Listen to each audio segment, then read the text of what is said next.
오늘 봉독할 말씀은 시편 11편 4절의 말씀입니다.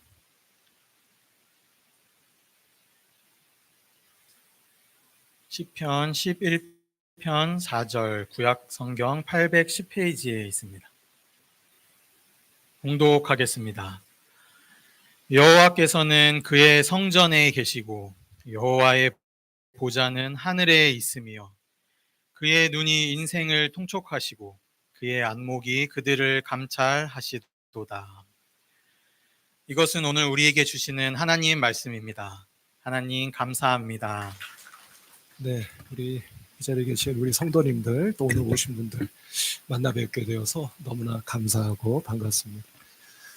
어제 어느 분이 살짝 저에게 목사님 내일 비가 점점점 하시길래 아니요, 걱정하지 마세요.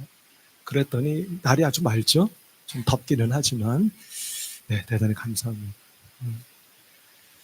얼마나 감사한지 모르겠습니다. 요즘 뭐 교회 간다고 하면, 그것도 처음 교회 간다고 하면 누가 선뜻 그거 발걸음도 잘 떼어지지도 않고 좋은 소리 들을 것 같지도 않은 그런 시대에 이렇게 교회를 오셔서 같이 하나님 앞에서 예배 드린다는 게 목사인 저로서는 뭐 말로 표현할 수 없을 만큼 감사하고 은혜가 되고 참 고맙다, 고맙기가 그지없다, 뭐 이런 생각이 듭니다. 여러분들 가운데는 뭐 선뜻 누군가가 권하셨을 때 한번 가보겠습니다 하신 분도 계실 것이고, 또 어느 분 같은 경우에는 조금 속된 말씀으로 마지못해 억지로 오신 분도 계실 것 같고요. 다만 제가 바라기는 어떤 이유로 오셨든지 간에 이 자리가 너무나 저로서는, 우리 성도님들로서는, 우리 교회로서는 참 귀하고 소중한 시간이고 자리이기 때문에 간절히 바라고 원하는 것은 하나님께서 이 시간에 꼭 역사해 주셔서 여러분들의 마음을 붙잡아 주시고 인도해 주셔서 가능하시면 우리 교회에서, 또 너무 멀리 계신다면 꼭 우리 교회가 아니어도 괜찮습니다. 어느 교회에서도 함께 예배하고 하나님 믿고 이 세상에서의 삶을 살아가시는 그런 여러분들이 되시면 얼마나 좋을까, 이런 바람을 가져봅니다. 오늘 제가 좀 우스운 이야기로 좀 말씀을 드려볼까요? 들으시기에 따라서는 좀 유치한 얘기다 그러실 수도 있겠습니다만, 어느 목사님이 전도를 하시는데 그 전도를 받던 상대방이 이렇게 이야기를 하시더라는 거예요. 목사님, 저는 교회에서 말하는 게 조금 족보가 정리가 잘 안 돼서 교회를 다니기가 좀 어렵습니다 라는 이야기를 하더라는 겁니다. 족보요? 이게 갑자기 무슨 얘기일까 했더니, 아니, 아버지 하나님은 하시인데 왜 아들 예수님은 예시입니까? 이거 우스갯 얘기니까 너무 진지하게 듣지 마세요. 네. 왜 그렇습니까? 족보 정리가 안 됩니다. 이 목사님이 그 이야기를 들으시고 얼마나 황당하셨겠습니까? 근데 순간 참 기지를 발휘하셔서, 우리가 말하는 걸로 말하자면, 우리 교회에서 말하는 걸로 말하자면 성령께서 그 순간 지혜를 주셔서 이렇게 말씀드려야겠구나 하는 생각을 하게 됐다는 거죠. 그거는 뭐냐면, 여러분, 우리나라 사람들의 이름은 성씨가 먼저 오고 이름은 뒤에 오잖아요. 그래서 제 이름이 뭐죠? 박민. 이렇게 제 이름은 외자입니다. 그래서 박민 목사예요. 성씨가 앞에 오고 이름이 뒤에 오죠. 근데 여러분, 영어식으로 하면 어떻게 됩니까? 거꾸로죠. 예를 들면 지금 미국의 대통령이 누굽니까? 도널드 트럼프라고 하는 대통령이잖아요. 그분은 이름이 뭐예요? 도널드잖아요. 성씨는 뭐죠? 트럼프. 그래서 우리가 누구 대통령이라고 부릅니까? 도널드 대통령이라고 부르지 않잖아요. 뭐라고 부르죠? 트럼프 대통령, 이렇게 부르잖아요. 마치 우리나라에 예전에 있었던 대통령들을 우리가 박 대통령, 김 대통령, 이 대통령이라고 부르는 것과 똑같습니다. 그럼 여러분, 이제 어떻게 되는 거죠? 이 목사님이 이렇게 이야기하셨다는 거예요. 하나님, 예수님, 성씨가 같습니다. 님씨죠? 근데 여러분, 여기서 놓치지 마셔야 될 것은, 그러면 성씨가 님입니까? 그건 아니죠. 앞으로 오면 우리 국어 문법에 두음 법칙이라는 게 있잖아요. 그게 적용이 돼요. 그럼 님이 아니라 뭐가 되는 겁니까? 임씨가 되는 거죠. 그래서 임하나, 임예수. 이렇습니다. 저도 말씀을 드리다 보니 참 그렇게 해서 말씀드렸다는 우스운 이야기가 있습니다. 그 이야기를 제가 전에 듣고서는 문득 이런 생각을 했어요. 우스갯소리기는 하지만 그것은 말입니다. 교회를 다니시지 않거나 또는 예수님을 아직 믿지 않는 분들이 보기에 교회가 또는 기독교가 또는 성도들이 조금 상식밖에 또는 기대에 못 미치는 그런 모습을 보여드릴 때가 본이든 아니든 꽤 많이 있겠구나, 이런 생각이 드는 거죠. 해서 우리가 어느 곳에 가서 언행을 할 때 우리 신앙인들은 그만큼 조심스러울 필요가 있겠고, 또 나름대로 진실하고 정직하고 겸손할 필요가 있겠다, 이런 생각을 해보게 되었습니다. 제가 오늘 이 말씀을 드리려고 하는 것은 아니고요. 자, 이제 본론으로 조금 들어가 볼까요? 우리 성도 여러분, 얼마 전에 제가 언론 보도 가운데 아주 재미있는 보도를 하는 가지 본 것이 있습니다. 그거는 뭐냐면, 얼마 전에 우리나라에서 대통령 선거가 있었죠. 원래는 예상치 않았던 조기 대선, 뜻하지 않은 일로 인하여 발생된 조기 대선이 있었습니다. 새로운 대통령을 선출하게 됐죠. 그때 투표 다들 하셨습니까? 네. 저도 투표를 하고 싶을 때가 있고 또 하고 싶지 않을 때도 있기는 합니다만 아마 다들 투표하셨으리라 생각이 되는데, 여러분, 그 언론 보도의 내용은 이런 것이었습니다. 참 우리나라 사람들은 통계도 참 별걸 통계를 다 내는 것 같아요. 그게 뭐냐면, 여러분들이 투표하셨던 그 한 표, 누구나 다 유권자들은 한 표를 행사할 수 있잖아요. 그 한 표의 값이 얼마인지를 통계를 낸 겁니다. 그 언론 보도 혹시 보셨어요? 그게 얼마쯤 될 것 같으십니까? 내가 행사한 한 표의 값이 돈으로 환산하면 그게 얼마가 될까요? 우리가 보통 그냥 투표할 수도 있고 안 할 수도 있고, 물론 그렇죠. 근데 저도 그 보도를 보고 깜짝 놀랐습니다. 이제 앞으로 정말 꼭 투표해야겠구나, 이런 생각을 했는데요. 그 값이 얼마냐면 돈으로 환산했을 때 그게 무려 7,584만 원입니다. 이게 맞나, 이게 지금? 7,508, 네, 맞는 것 같습니다. 7,584만 원. 그러니까 100만 원도 아니고 1,000만 원도 아니고 얼마요? 7천만 원이 넘습니다. 굉장히 큰 금액이죠. 궁금하시죠? 이거 어떻게 통계낸 건지. 통계 방법은 이겁니다. 올해 우리나라 전체 예산, 국가 예산을 새로 선출된 대통령이 향후 몇 년을 집권하죠? 5년을 집권합니다. 5년 동안 합친 거예요. 그거를 무엇으로 나누었겠습니까? 유권자 총수로 나눈 거예요. 그게 얼마요? 제가 숫자에 약해서 7,584만 원. 제가 지금 정확히 말씀드리는 거 맞나요? 맞나요? 네, 그렇습니다. 거의 8천만 원에 육박하는 그런 표 값이 된다 하는 겁니다. 제가 오늘 여러분들께 한번 여쭤보고 싶은 게 있어요. 그게 뭐냐면, 같은 맥락에서 지금 이 자리에 여러 분들이 앉아 계시는데요. 여러분들 한 분 한 분은 한 생명이고 한 영혼이잖아요. 교회에서는 우리가 영혼 이렇게 부르지 않습니까? 한 생명이기도 하고 한 영혼이기도 하세요. 그럼 여러분, 그것을 값으로 환산하면 얼마가 될 것 같으세요? 나를, 내 생명, 내 영혼을 돈으로 환산하면 그게 얼마가 될까 하는 겁니다. 여러분, 이거 실제로 계산한 분이 있어요. 나의 생명, 근데 생명이라고 했을 때 그분은 과학자이기 때문에 우리들의 몸이 이루고 있는 단백질, 지방, 성분, 이것들을 평균 내어서 돈으로 환산한 겁니다.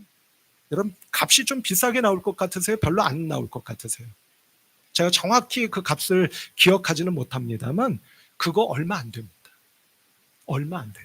우리 몸이 이루고 있는 평균적인 단백질, 지방, 여러 가지 성분들을 돈으로 환산했을 때 얼마 안 돼요. 깜짝 놀랄 만큼 얼마 안 됩니다.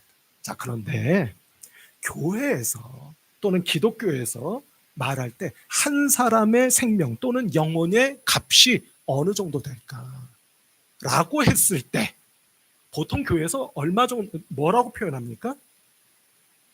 네, 그렇습니다. 천하보다도 귀하다 라고 말하잖아요. 그렇죠? 그러니까 무엇과도 비교할 수도 없고 무엇과도 바꿀 수 없는 가치가 있다 라고 교회에서는 보통 이야기를 합니다.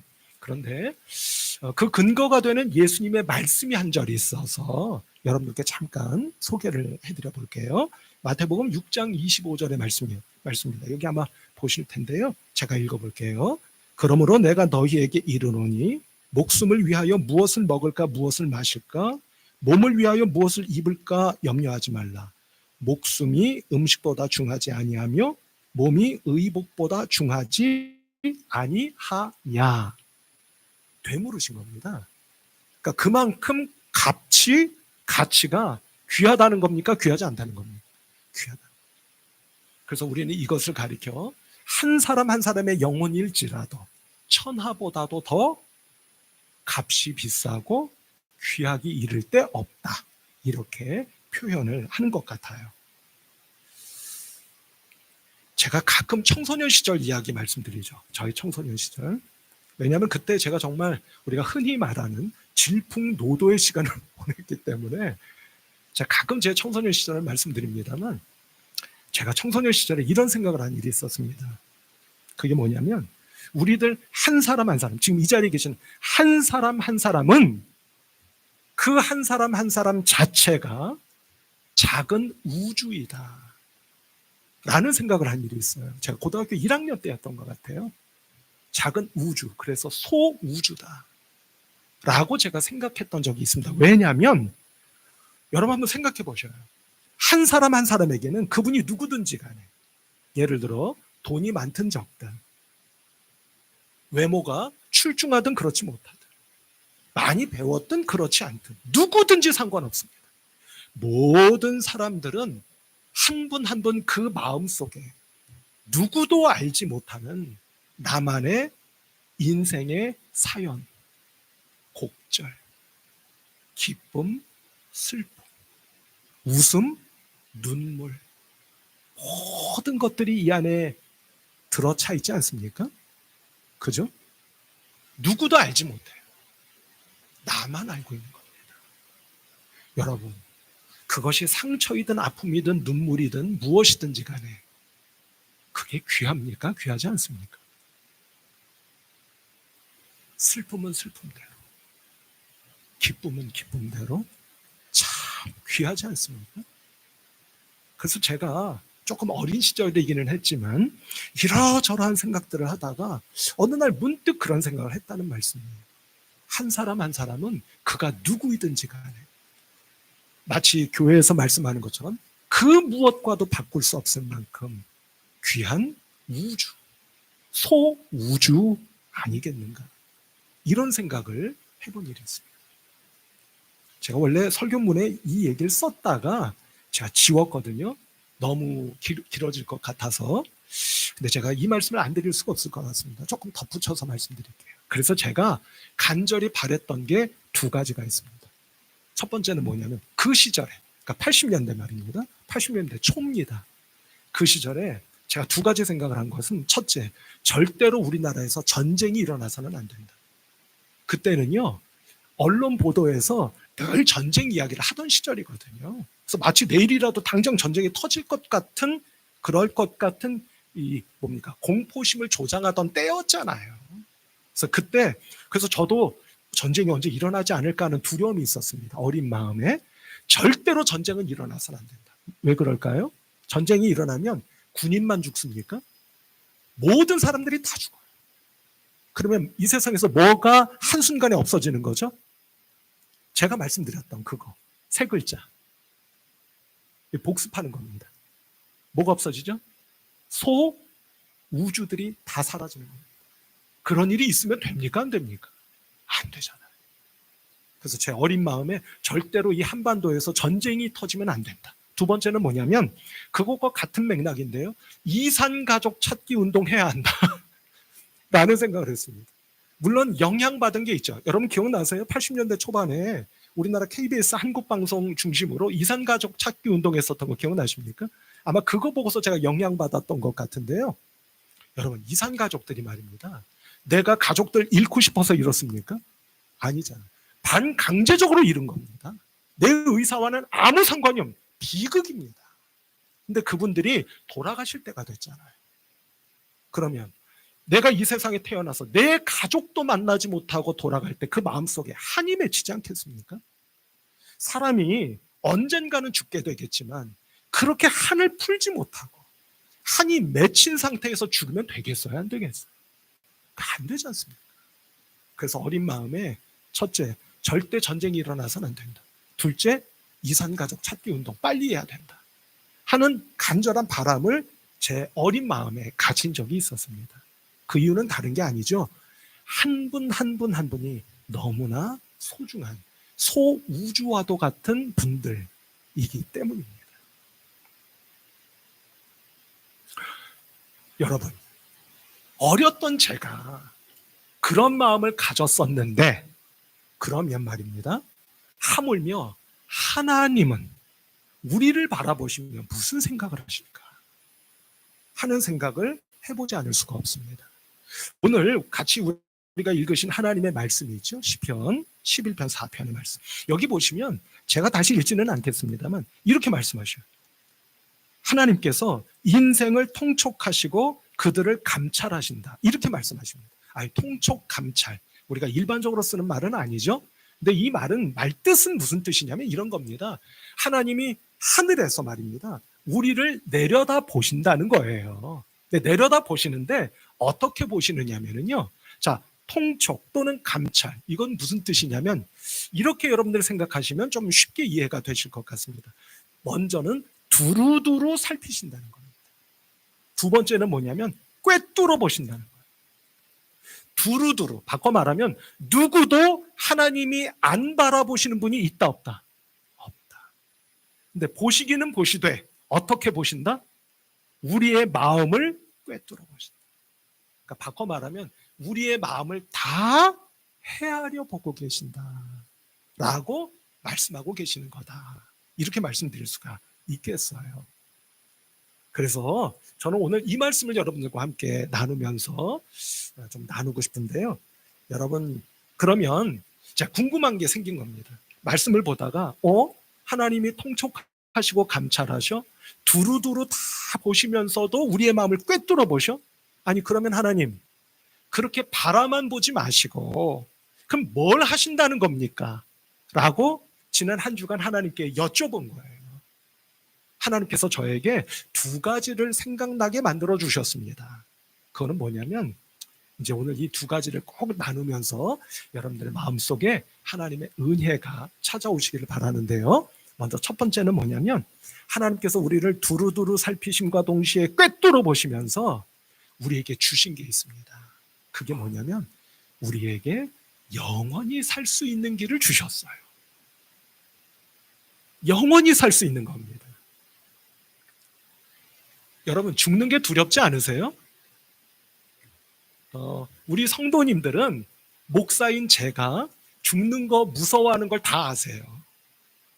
왜냐하면 제가 솔직히 말씀드렸거든요. 저는 죽는 게 두렵다고 말씀드렸거든요. 제 나이가 이제 내일 모레면 60세가 됩니다. 어때요? 좀 젊어 보이나요? 아니면 나이답게 보이나요? 좀 노안인가요? 어떤가요? 모르겠습니다. 제가 이제 조금 있으면 60세가 됩니다. 어느 자리에서도 제가 목사님들과 함께 그런 얘기를 나눈 적이 있습니다만 요 정도 나이가 되니까 저보다 연세가 많은 분들께는 조금 제가 외람된 말씀입니다만 이 정도 나이가 되니까 문득 죽음을 생각할 때가 있어요. 근데 그때마다 첫 번째로 드는 감정은 솔직히 말씀드려서 두려움입니다. 두려워요. 무섭습니다. 하늘나라 갈 것을 믿지만 그런데도 내가 이 세상에서 존재가 사라지는구나 라고 생각하면 두렵고 떨려요. 그런 마음이 있습니다. 그런데 하나님께서 우리에게 어떤 길을요?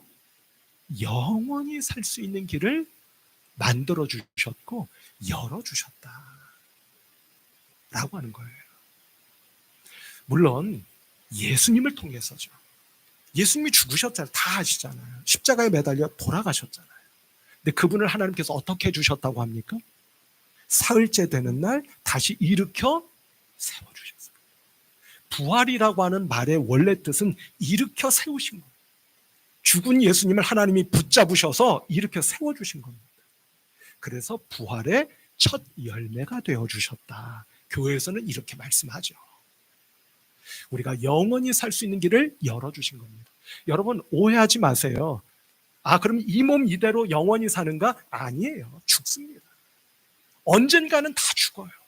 죽지만 죽는 것은 우리의 몸입니다.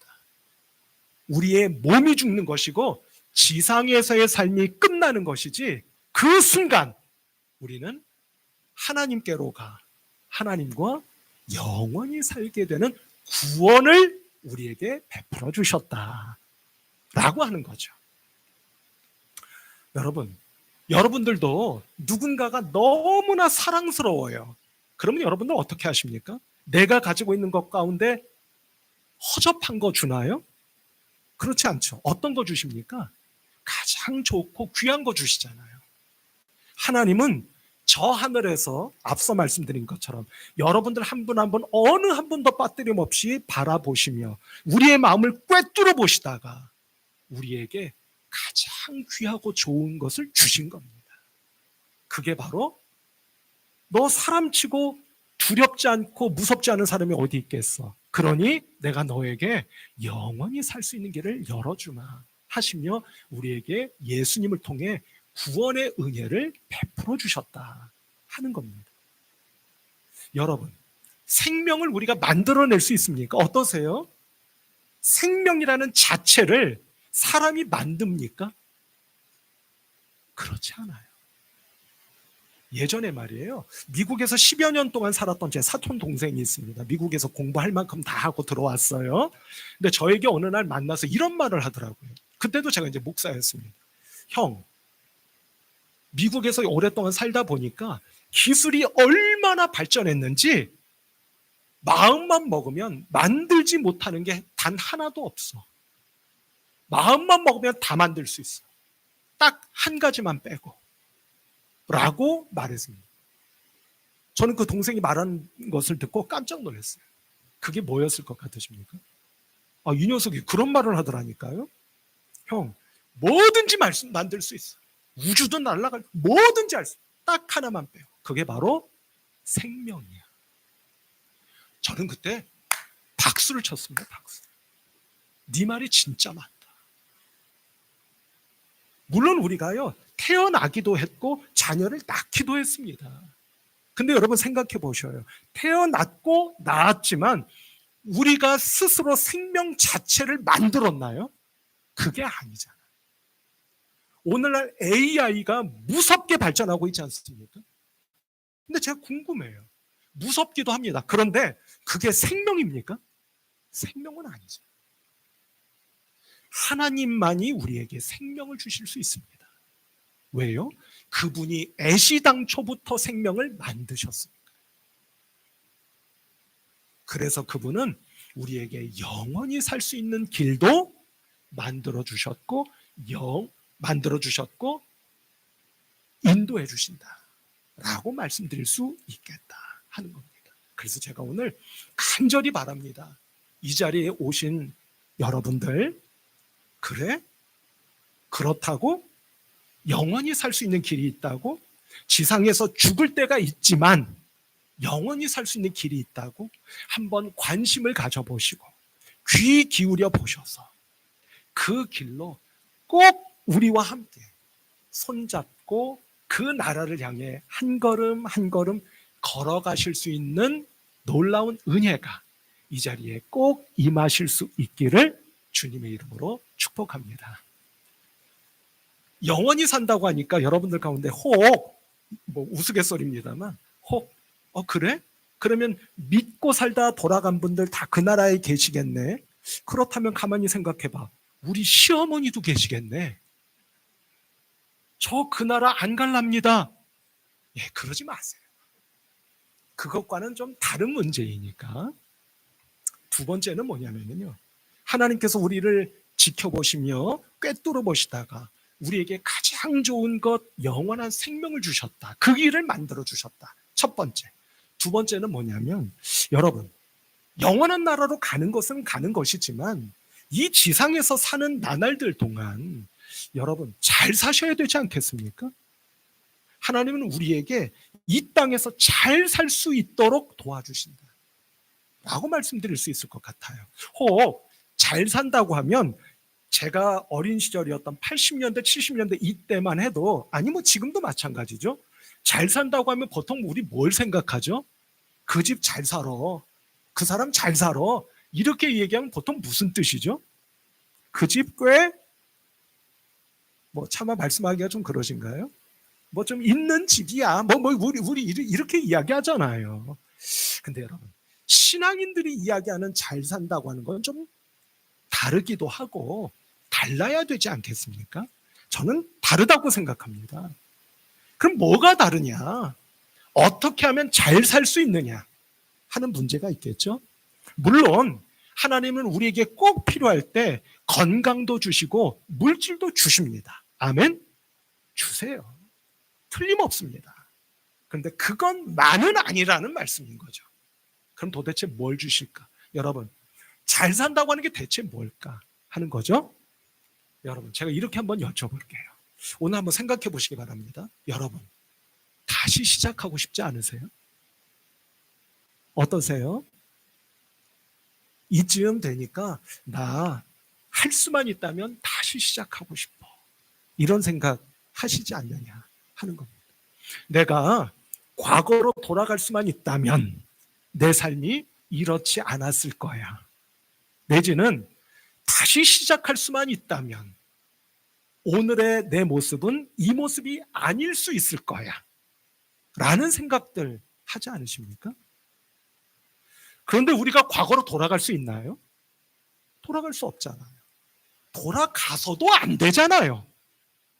근데 놀랍게 하나님은 우리에게 우리 각자의 인생을 새롭게 시작할 수 있도록 허락하시고 만드십니다. 이게 놀라운 일이죠. 어떻게 이게 가능할까요? 이게 도무지 어떻게 가능하겠습니까? 무슨 타임머신을 타고 과거로 돌아가는 것도 아닐 터인데 말입니다. 우리가 예수님을 믿게 되면, 예수님을 나의 구원자로 내 마음속에 모시게 되면 그때부터 말입니다. 우리의 눈이 달라지고 마음이 달라집니다. 어떻게 달라질까요?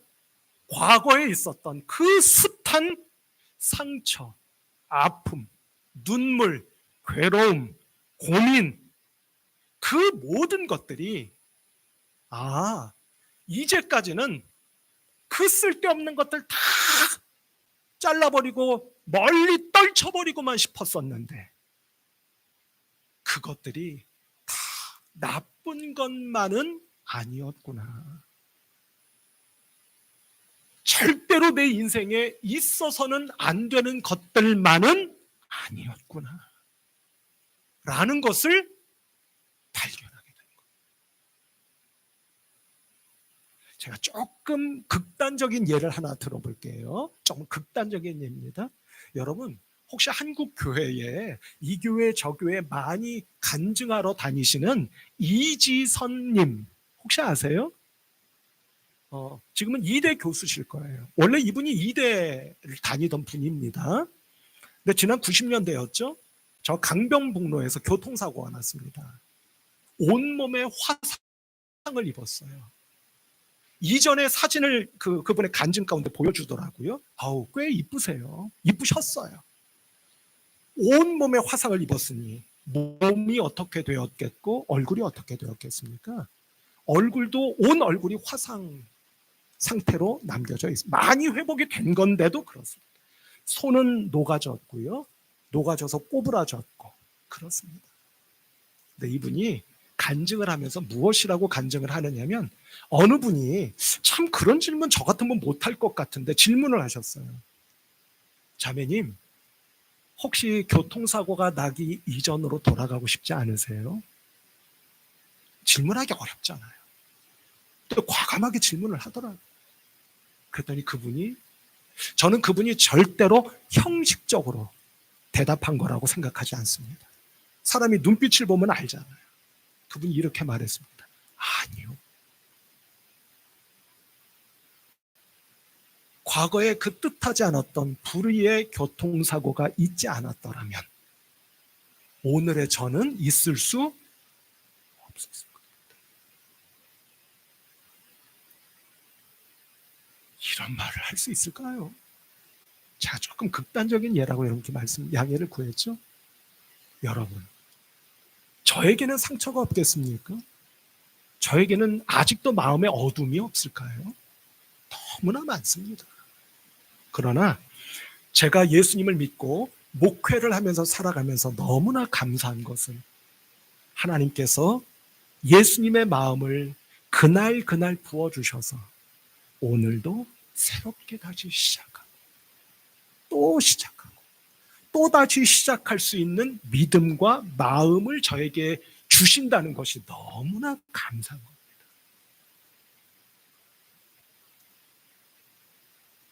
이처럼 예수님을 나의 구주로 영접하는 그 순간부터 우리의 마음과 삶은 달라질 수 있다.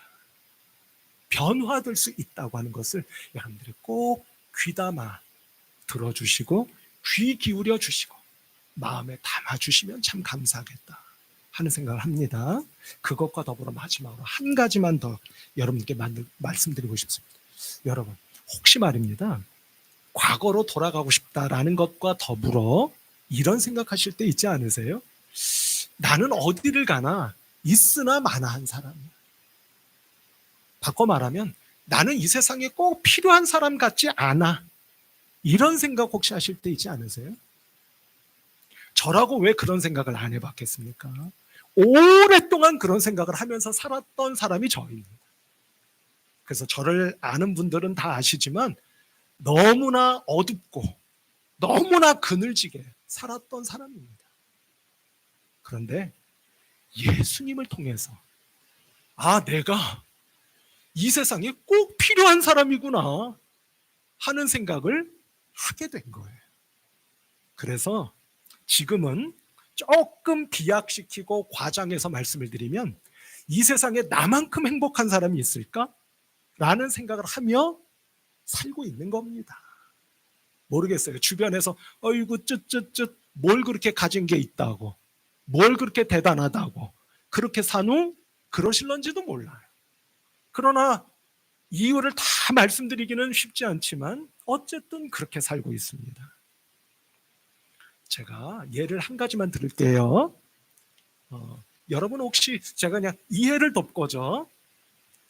여러분 제가 음악 좋아하는 거 아시죠? 우리 성도님들은 다 아실 거예요. 여러분들이 잘 이해하시도록 혹시 조용필 씨 아시죠? 예, 교회니까 저는 몰라요. 또 그러지 마시고 다 아실 거예요. 조용필 씨가 무대에서 노래를 한다 치십시다. 조용필 밴드가 있잖아요. 굉장한 실력자들입니다. 거기서 기타 치고 드럼 치는 분들은요, 우리나라 탑 중에 탑이에요. 근데 그분들이요, 자, 연주를 합니다. 여러분 생각해 보세요. 조용필 씨가 그 특유의 창법으로 노래를 쫙 불러요. 목소리 들리시겠죠? 들리겠어요? 안 들리겠어요? 기타 소리 들리겠죠? 드럼 소리 들리겠죠?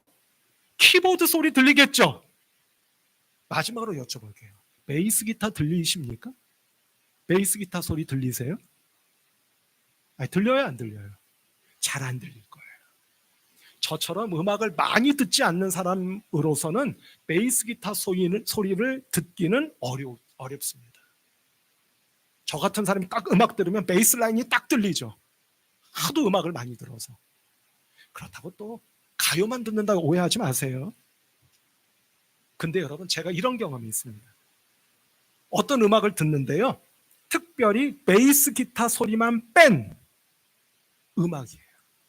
같은 곡을 베이스 기타 소리만 제거시키고 음악을 들려준 겁니다. 못 듣겠습니다. 들을 수가 없어요. 소리가 텅 빈 것 같고 공허하게 들립니다. 제대로 들리기가 쉽지는 않지만 밑에서 받쳐주는 소리가 없으니까 소리가 영 힘도 없고요. 듣기도 불편합니다. 여러분, 잘 들리는 것 같지 않은 베이스 기타 소리가 그 음악 안에서 꼭 필요한 겁니까? 필요하지 않은 겁니까? 필요한 겁니다. 여러분들 한 분 한 분이 스스로를 생각할 때 앞서 말씀드린 것처럼 과거로 돌아가면 얼마나 좋을까? 내가 오늘날 이 모양 이 꼴로 사니 내가 무슨 필요가 있을까? 그런 생각을 하시는 분도 있을 수 있을 것 같다는 겁니다. 그렇지 않습니다. 여러분들 한 분 한 분은 어디를 가셔서도 반드시 하나님께서 꼭 필요해서 이 땅에 보내어주신 하나님의 사람들인 겁니다. 갑자기 생각나서 한 말씀만 덧붙일게요. 저희 신학교 동기들이 있습니다. 몇 명이 모여요. 정기적으로. 제가 가만히 그 모임을 오랫동안 해왔습니다. 근데 가만히 그 모임을 생각해 본 적이 있어요. 어떤 생각이 드느냐면 한 친구 목사도 있고 목사가 아닌 사람도 있습니다. 한 친구가 이 모임에서 빠지면 안 돼요. 바꿔 말씀드리면 별거 아닌 모임이지만 그 안에서의 한 사람 한 사람의 역할이 다 있는 거예요. 한 친구가 빠지면 허전합니다. 그 친구가 필요한 겁니까? 안 필요한 겁니까? 필요한 겁니다. 하나님께서 여러분들이 꼭 필요하다. 이 땅에 보내어 주셨고 지금까지 살도록 인도해 주셨다는 것을 한번 믿어볼 수 있는 여러분들이 꼭 되실 수 있기를 주님의 이름으로 부탁하며 축복합니다. 오늘 가족 초청주일에 하나님 앞에 나오신 성도님들과 초대받아 오신 모든 분들을 주님의 이름으로 환영하며 축복합니다. 그리고 여러분들의 마음속에 오늘 잠깐이지만 함께 나는 하나님께서 하늘에서 나를 지켜보시며 나에게 영원한 생명의 길을 열어주셨고 지상에서 사는 동안 너 잘 살다 오려무나 어떻게 하면 잘 사는 걸까 하는 것에 대하여 우리에게 들려주신 하나님의 말씀을 그분의 음성으로 들어보시고 마음에 한번 깊이 새겨보실 수 있는 그런 여러분들, 그래서 예수님을 꼭 믿게 되고 예수님의 손 붙잡고 우리의 삶을 힘차게 살아가실 수 있는 여러분들 모두가 되시기를 주님의 이름으로 축복합니다. 기도하십시오. 하나님 아버지, 은혜와 사랑을 감사합니다. 오늘 좋은 날 복된 날 주시고 우리 성도님들과 함께 어렵게 발걸음을 떼어 오늘 이 자리에 찾아오신 여러분들, 하나님 그 한 분 한 분을 기억하여 주시고 바라옵고 원하옵기는 꼭 그 마음을 붙잡아 주셔서 오늘로부터 한번 예수님을 믿어보게 되는 은혜가 임하시기를 간절히 기도드립니다. 어느 한 분 치고 소중한 분 없고 귀하지 않은 분 없는 줄로 압니다. 우리도 그렇게 믿는데 하나님께서는 어떻게 생각하실까 감히 표현하기가 어려울 것 같습니다. 하나님, 한 분 한 분 모두를 손 맞잡아 주시고 붙잡아 인도하여 주셔서 모든 분들이 하나님 나라 소망을 갖고 이 세상에서 행복하고 기쁘게 사시도록 도와주시고 역사하여 주시옵소서.